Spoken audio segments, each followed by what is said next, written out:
Galera, e aí rapaziada, beleza? Ford Ka aí, ó. Pra quem tem suas dúvidas aí, ó. O motor tava batendo. Começou a misturar água com óleo. Nem sempre é só junta do cabeçote, tá? A questão do barulho aí pode ser também, ó,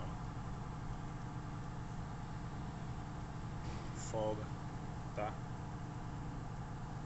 Então tá sempre atento aí, ó.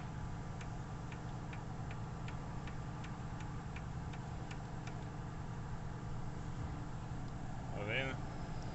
Então, antes de fazer uma troca aí de junta aí, sempre verificar, fazer um diagnóstico bem preciso para poder não ter dor de cabeça depois e estar refazendo serviço.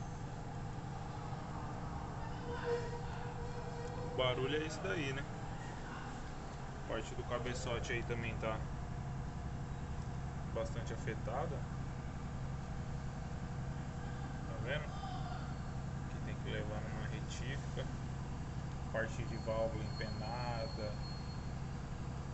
Isso daqui praticamente já era. Espero aí que ajude vocês aí na dúvida.